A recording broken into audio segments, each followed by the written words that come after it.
आदाब दोस्तों, मैं हूं गालिब कमाल और आप मुझे यूट्यूब पे देख रहे हैं। दोस्तों, पाकिस्तान में या बहुत से दूसरे मुल्क जहां पे बात होती है कि यूनिवर्स कहाँ से आया, इंसान कहाँ से आया, बहुत सी चीज़ें ऐसी हैं जो कि हमारे यहाँ तो फॉर ग्रांटेड ली जाती हैं। समझा जाता है कि आसमान और ज़मीन खुदा ने बनाए, हाँ, इंसान को खुदा ने बनाया, जानदार, हर चीज़ खुदा ने बनाई। ठीक है। और ये माना जाता है कि कोई भी चीज़ बगैर किसी डिज़ाइनर के नहीं बन सकती। जैसे कि अभी मैंने मौलाना वहीदुद्दीन खान के ऊपर भी एक वीडियो बनाई थी जहाँ पे उन्होंने आर्ग्यूमेंट फ्रॉम डिज़ाइन को पेश करने की कोशिश की थी, तो मैंने उसको डीबंक किया था। मगर मसला यह है कि बात यहाँ पे ही नहीं रुकती, हमें इससे थोड़ा आगे भी चलना पड़ेगा। और जिसको हम कहते हैं क्रिएशनिज़म, कि तख्लीक की गई है हर चीज़ और बनाई गई है, यानी इंसान बनाए बगैर नहीं बन सकता है, ज़मीन बनाए बगैर नहीं बन सकती थी, फलां ढमका बहुत सी बातें की जाती। और इस बारे में जितनी भी बातें की जाती हैं वो बारहा आपके और मेरे सामने बस की चले जाती हैं। और जो लोग ये साबित करना चाहते हैं कि सब कुछ बना हुआ है, उनके पास क्या वाकई इस बात का कोई सबूत होता है? तो अफसोस के साथ मुझे आपको बताना पड़ेगा कि वो अपनी बातों को साबित नहीं कर सकते। मगर मैं आज आपको 7 ऐसी रीजंस बताऊंगा जिसकी वजह से आपको ये समझ आ जाएगा कि क्रिएशनिज्म जो है वो मुकम्मल तौर पे झूठ है और वो कोई साइंस नहीं है। ठीक है। तो जैसे हम एक बात करते हैं कि एवोल्यूशन को झूठ साबित किया जाने की बहुत कोशिश की जाती है। डोवर पेंसिल्वेनिया में 2005 में एक केस किया गया था जिसमें यह कहा गया था कि एवोल्यूशन के साथ साथ इंटेलिजेंट डिज़ाइन की थ्योरी या हाइपोथेसिस जो है वो भी पढ़ाई जाए स्कूलों में। और फिर इंटेलिजेंट डिज़ाइन का सबसे बड़ा प्रोपोनेंट जो यहाँ हमारे यहाँ यूएस में है वो माइकल बीही है। माइकल बीही को 2005 में बुलाया गया था, अदालत में पेश किया गया था और अदालत ने बहुत से सवाल माइकल बीही से किए थे। जब माइकल बीही से सवाल किए गए तो आखिर पे माइकल बीही को खुद ये मानना पड़ा कि इंटेलिजेंट डिज़ाइन अभी उस स्टेज पे नहीं है कि जहाँ पे इसको एक साइंटिफिक थ्योरी माना जा सके। माइकल बीही ने यह माना कि इंटेलिजेंट डिज़ाइन के पास कोई एम्पिरिकल एविडेंस नहीं है, इस फील्ड में कोई रिसर्च नहीं हो रही। डोवर ट्रायल पे एक अलहदा से वीडियो मैं आपको ज़रूर बना के दिखाऊंगा। मेरा पूरा इरादा है कि डोवर ट्रायल को ज़रा कवर किया जाए ताकि लोगों को समझ आए कि जब अमेरिका की अदालतों में एवोल्यूशन ऑन ट्रायल आई थी तो क्रिएशनिज्म और इंटेलिजेंट डिज़ाइन हार गए थे। ठीक है, हम इस बारे में ज़रूर आने वाली वीडियोज़ में बात करेंगे, इसलिए आप चैनल को अभी से सब्सक्राइब कर लें, बेल आइकॉन दबाएं और ऑल नोटिफिकेशन ऑन कर लें ताकि आने वाली वो वीडियोज़ आपसे मिस ना हो। तो इंटेलिजेंट डिज़ाइन या क्रिएशनिज्म हार गया था, मगर आज मैं आपको कुछ और रीजंस ऐसी बताऊंगा, 7 रीजंस जिनकी वजह से आपको यह पता चलेगा कि क्रिएशनिज्म झूठ क्यों है और एवोल्यूशन ही क्यों मेक सेंस करती है। और यहाँ पे मैं सिर्फ एवोल्यूशन ऑफ लाइफ या क्रिएशन ऑफ लाइफ की बात नहीं कर रहा, मैं क्रिएशन ऑफ एवरीथिंग की बात कर रहा हूँ कि ज़मीन कैसे बनी, दरिया, पहाड़, समंदर, दूसरे सियारे, सितारे और कहकशाएं या गैलेक्सीज कैसे बनी, इसकी बात करेंगे। तो क्रिएशनिज्म ये नहीं कहता कि सिर्फ ज़िंदगी की तख्लीक खुदा ने की है, वो तो कहता है हर चीज़ खुदा ने बनाई है। ठीक है। तो सबसे पहली रीज़न जिस वजह से क्रिएशनिज्म झूठ है वो है लैक ऑफ एम्पिरिकल एविडेंस, यानी किसी भी किस्म के सबूत की, साइंसी सबूत की कमी। यानी ऐसा एम्पिरिकल एविडेंस उस एविडेंस को कहते हैं जिसको रिप्रोड्यूस किया जा सकता है, जो लिया जा सकता है किसी एविडेंस, किसी तजर्बे से दोबारा। यानी एक एक्सपेरिमेंट आप भी करें, मैं भी करूं और दुनिया का हर शख्स करे, तो एक ही रिजल्ट जब आता है उसे कहा जाता है कि आपको उस हाइपोथेसिस के सच होने की वजह मिल गई है, जब सबके पास एक ही रिजल्ट आता है। क्योंकि नेचर जब एक जैसे कंडीशंस क्रिएट होती हैं तो एक जैसे रिजल्ट्स प्रोड्यूस करती है, ये चीज़ है। तो क्या हुआ जी, एम्पिरिकल एविडेंस नहीं है क्रिएशनिज्म के पास। ना तो ज़मीन की क्रिएशन, अगर आप समझते हैं कि ज़मीन बनाई गई है तो इस बात का कोई सबूत है किसी भी क्रिएशनिज्म के प्रोपोनेंट के पास या जो इसका दाई है उसके पास। ना उनके पास इस बात का सबूत है कि ज़िंदगी बनाई गई है, ना उनके पास इस बात का सबूत है कि चांद, सूरज, सितारे, ठीक है, या फिर कहकशाएं या गैलेक्सीज बनाई गई हैं। उनके पास इसमें से किसी बात का कोई सबूत नहीं है। उनके पास क्रिएशनिस्ट जो हैं या क्रिएशनिज्म को मानने वाले किसी एक मक्खी का भी सबूत नहीं दे सकते कि उसे बनाया गया।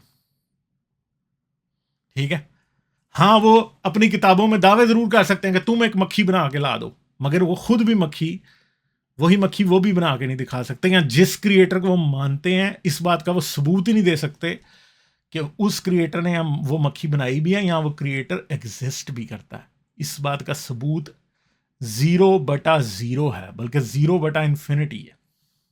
कोई सबूत आज तक दुनिया में किसी एक चीज का भी कि किसी अल्टीमेट क्रिएटर ने वो बनाई है, आज तक एम्पिरिकल एविडेंस नहीं दे सके। तो ये सबसे पहली वजह है क्रिएशनिज्म और क्रिएशन ऑफ लाइफ के बारे में भी कि ये एविडेंस नहीं दे सके आज तक। ठीक है, दूसरी बात है कि अगर क्रिएशन ऑफ लाइफ की बात की जाए तो फॉसिल रिकॉर्ड जो है वो ये साबित करता है कि चीज़ें क्रिएट नहीं हुई, बल्कि चीज़ें इवॉल्व हुई हैं। क्यों?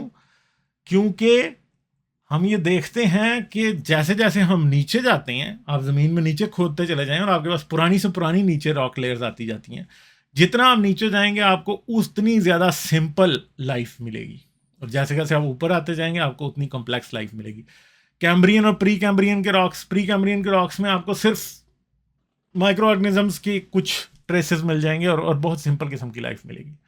मगर वक्त जैसे जैसे आगे बढ़ता चला जाएगा लाइफ कम्प्लेक्स से कम्प्लेक्स होती जाएगी और आपको कम्प्लेक्स से कम्प्लेक्स लाइफ ऑर्गेनिजम्स दिखाई देंगे। और ऐसा नहीं होगा कि आज का इंसान आपको कैम्ब्रियन या प्री कैम्ब्रियन के रॉक्स में मिल जाए, यानी तकरीबन 540 मिलियन साल पहले के रॉक्स में मिल जाए, नहीं मिलेगा। क्योंकि इंसान तब इवॉल्व नहीं हुआ था, या चीता तब इवॉल्व नहीं हुआ था, या कुत्ता तब इवॉल्व नहीं हुआ था, इसलिए आपको वहां नहीं मिलेंगे। ठीक है, डायनासोर्स के वक्त में इंसान और बाकी के मैमल्स इस शक्लों में नहीं थे, इसलिए आपको डायनासोर्स के वक्त में वो नहीं मिलेंगे, और डायनासोर्स आपको आज के रॉक्स में नहीं मिलेंगे। ठीक है, तो फॉसिल रिकॉर्ड भी ये साबित करता है कि क्रिएशनिज्म के बजाय एवोल्यूशन जो है वो सच है। ठीक है, फिर जेनेटिक एविडेंस जो है वो तीसरी रीज़न है कि हमारे जीन्स, हमारा डीएनए ज़मीन पे पाए जाने वाले हर जानदार से एक सर्टन सिमिलरिटी रखता है। अगर एक मक्खी भी है तो बहुत से जीन्स आप में और मुझ में सिमिलर हैं उस मक्खी के। वो जीन्स उसमें भी हैं, वो जीन्स हम में भी हैं, वो जीन्स एक मछली में भी हैं और आप में और हम में भी हैं। जैसे एक सिंपल सी बात है, अभी हमने कल एक और वीडियो की थी जिसके अंदर हमने ये बताया था कि पाकिस्तान के एक जनाब जो हैं वो ये कहते हैं कि जी जिस्म के अंदर ऑक्सीजन खुद जिस्म प्रोड्यूस करता है, और हमने हीमोग्लोबिन की वहाँ पे बात की थी। तो ग्लोबिन जीन जो कि हीमोग्लोबिन के लिए बनाने के लिए रिस्पॉन्सिबल होता है, वो आप में भी मौजूद है, और आपसे और मुझसे थोड़ी सी मुख्तलिफ कॉपी एक मछली में भी मौजूद है जिसमें रेड ब्लड होता है, उसमें भी मौजूद है। ठीक है, तो हीमोग्लोबिन की प्रोटीन थोड़ा थोड़ा डिफरेंस होगा, तकरीबन सब मैमल्स में मौजूद है, रेप्टिलियंस में मौजूद है, और बहुत से और जानदारों में वो प्रोटीन मौजूद है। इस तरह बहुत सी और स्किन को प्रोड्यूस करने वाली कैराटिन की डिफरेंट फॉर्म्स हैं जो कि हमारे अंदर डिफरेंट है और एक दूसरे जानवर के अंदर डिफरेंट होगी, मगर है मिलती जुलती। ठीक है, तो उससे भी ये पता लगता है कि इतनी ज़्यादा जेनेटिक सिमिलरिटी जो है वो ये शो करती है कि लाइफ जो है उसका एक कॉमन एंसेस्टर था जिसके अंदर वो सब जीन्स थे जो आप में और हम में और हर दूसरे जानदार में बहुत से जीन्स हैं जो कि उस कॉमन एंसेस्टर से आए थे, जिसे लूका या लास्ट यूनिवर्सल कॉमन एंसेस्टर कहा जाता है, उससे आए थे। ठीक है जी, तो वो जीन्स आप में और एक मछली में और एक मकड़ी में और एक मुर्गी में, एक शेर में, चीते में, और शायद जो आज से 64 मिलियन साल पहले ज़मीन के ऊपर टायरानोसॉरस रेक्स रहता था, उसमें भी और आप में भी कॉमन ही हैं।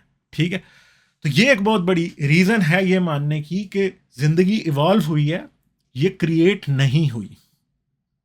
ठीक है, क्योंकि ये चीज़ ये शो करती है कि जीन्स जो हैं वो जब एक कॉमन एंसेस्टर से शुरू हुए थे, तो जब उस कॉमन एंसेस्टर से कई किस्म की ब्रांचेस निकली लिविंग ऑर्गेनिजम्स की, तो हर ब्रांच में जाते जाते वो जीन्स जिन्हें आप गोल्डन जीन्स कहते हैं या वो जीन्स जो कि सब जानदारों में कॉमन हैं, थोड़े थोड़े डिफरेंट होते चलेंगे। ठीक है जी, तो ये थी तीसरी रीजन। चौथी रीजन है रेडियोमेट्रिक डेटिंग। रेडियोमेट्रिक डेटिंग क्यों साबित करती है कि क्रिएशनिज्म गलत है? पहली बात यह है कि क्रिएशनिज्म के नजरिए के मुताबिक तो कुन फयाकुन है, कि खुदा ने कहा और हो गया। खुदा ने 7 दिन और 7 रात में ज़मीन और आसमान को मुकम्मल तौर पे बना दिया। 6 दिन और 6 रात में बना दिया। 7वें दिन क्रिश्चियंस के मुताबिक खुदा ने रेस्ट कर लिया। मुसलमान कहते हैं कि खुदा ऊँगता नहीं है, खुदा सोता नहीं है। ठीक है, मगर क्रिश्चियंस मानते हैं कि खुदा ने रेस्ट कर लिया। ठीक है, या यहूदी मानते हैं कि खुदा ने रेस्ट कर लिया। तो मसला यह है कि साइंस की मॉडर्न एक्सप्लेनेशन ऑफ यूनिवर्स या ज़मीन के बनने की मॉडर्न एक्सप्लेनेशन के आने से पहले हम ये बात बड़े अच्छे तरीके से जानते हैं कि सभी मज़हबों वाले जो भी ये मानते हैं कि ज़मीन इतने दिनों में, 7 दिनों में बनी या 6 दिनों में बनी, वो एग्जैक्टली ये मानते थे कि ज़मीन 6 दिनों में बनी। क्रिश्चियन ये नहीं समझते थे कि ज़मीन को बनने में 4.6 बिलियन ईयर्स लगे, या मुसलमान ये नहीं मानते थे, वो यही मानते थे कि 6 दिन में बनी। और जब तक साइंस ने हमें नहीं बताया कि ज़मीन 4.6 बिलियन साल पुरानी है, तो ये लोगों को कभी दर्द नहीं हुआ, या कभी इन्होंने ये नहीं सोचा कि ज़मीन शायद ज़्यादा लंबी पुरानी तो नहीं है। कभी नहीं उन्होंने सोचा। ये वाकई सोचते थे कि ज़मीन 6000 साल पहले आज से वजूद में आई, यानी 4300 BC में ये समझते थे कि ज़मीन वजूद में आई।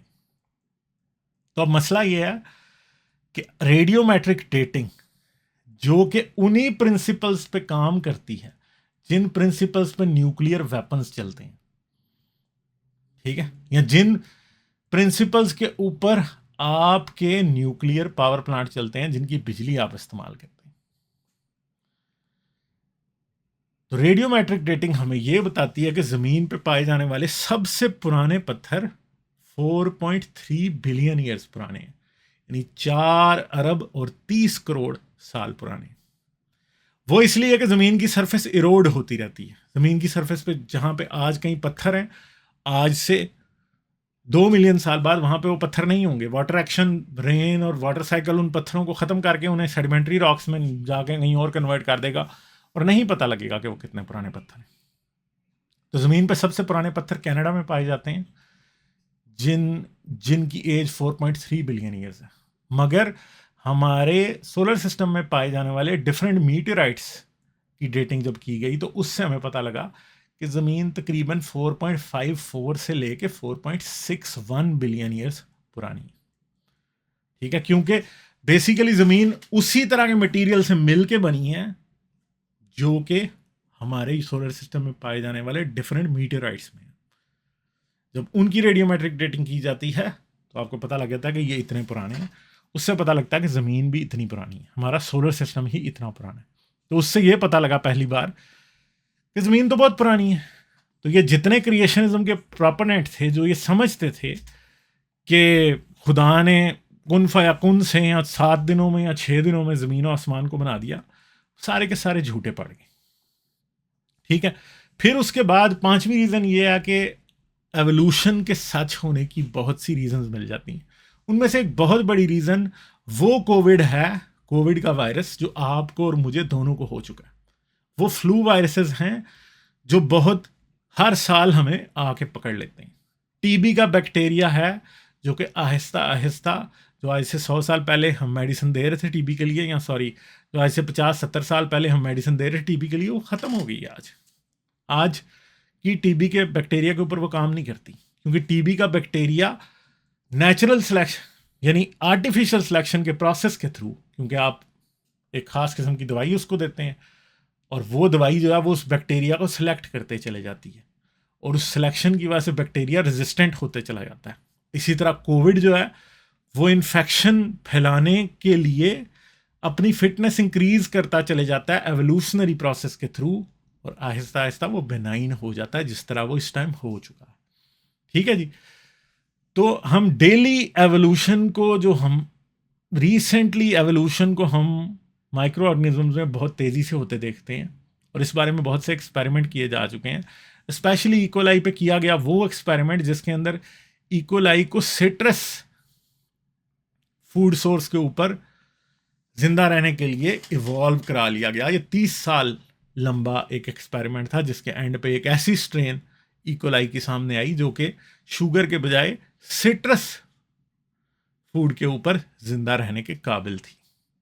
तो इससे पता लगा कि एवोल्यूशन होती है। एवोल्यूशन का लैब में एविडेंस मिल चुका, ठीक है। फिर बायोजियोग्राफी। बायोजियोग्राफी का मतलब क्या है कि डिफरेंट आइलैंड्स के ऊपर, डिफरेंट कॉन्टिनेंट्स के ऊपर लाइफ बड़ी डिफरेंट है। जैसे इसकी सबसे आसान मिसाल मार्सूपियल मैमल्स हैं। मार्सूपियल मैमल्स वो वाले मैमल्स हैं जिनका एक पाउच होता है, उस पाउच के अंदर बच्चा चला जाता है और उसके अंदर अपनी ज़िंदगी के पहले पहले दिन वो गुजारता है। मार्सूपियल मैमल्स सिर्फ ऑस्ट्रेलिया में और उससे आसपास के डिफरेंट और लैंड मासेस पे पाए जाते हैं। वो इंडिया में नहीं पाए जाते, वो ओल्ड वर्ल्ड जिसको आप कहते हैं उसमें नहीं पाए जाते, वो अमेरिकाज तक में नहीं पाए जाते, ठीक है। और हम ये जानते हैं कि ऑस्ट्रेलिया जो है वो बहुत मिलियंस ऑफ ईयर्स पहले क्या हुआ था कि वो हमारे लैंडमास से अलहदा हो गया था। मतलब पहले पेंजिया था, पेंजिया के ऊपर हम फिर बात कर लेंगे। पेंजिया एक कॉमन कॉन्टिनेंट था जो सारा इकट्ठा था और सारे जानदार उस पर ही रहते थे। फिर क्या हुआ, एक वक्त के साथ साथ वो टूट गया और उसके टूटने से ऑस्ट्रेलिया पहले अलहदा हो गया, तो इसलिए वहाँ पे मार्सूपियल मैमल्स मौजूद है मगर हमारे पास नहीं मौजूद। फिर इस तरह बहुत से आइलैंड्स हैं, आइलैंड्स के ऊपर डिफरेंट छोटे छोटे आइलैंड्स पर डिफरेंट किस्म के स्पीशीज़ पाए जाते हैं जो कि मेन लैंड्स पे नहीं पाए जाते, क्योंकि वो सारे उस आइलैंड के मुताबिक, उसकी इन्वायरमेंट के मुताबिक, उसकी स्केर्सिटी के मुताबिक, यानी फूड की कमी के मुताबिक वहाँ पे इवॉल्व होते हैं।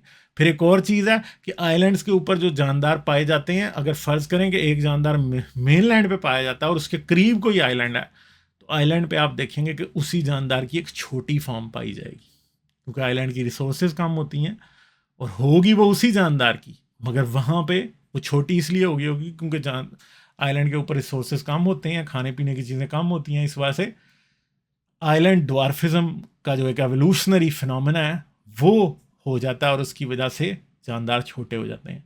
आइलैंड ड्वार्फिज्म के ऊपर भी अगर आप चाहेंगे तो मैं वीडियो बना दूंगा, ज़रूर मुझे कमेंट्स में बताइएगा कि आप चाहते हैं तो मैं आपको एक वीडियो आइलैंड ड्वार्फिज्म और मेनलैंड जाइगेंटिज्म जिसको कहा जाता है, इन दोनों के ऊपर भी वीडियो बना सकता हूँ। ये खुद एवोल्यूशन का बहुत बड़ा सबूत है और ये बताते हैं कि एवोल्यूशन ज़बरदस्त तरीके से होती है, ठीक है। सातवीं और सबसे बड़ी रीज़न कि क्रिएशनिज्म झूठ है वो ये है कि साइंटिफिक कंसेंसस है साइंटिफिक कम्युनिटी में कि इंटेलिजेंट डिज़ाइन और क्रिएशनिज्म जैसी हाइपोथेसिस जो है वो मुकम्मल तौर पे झूठ है।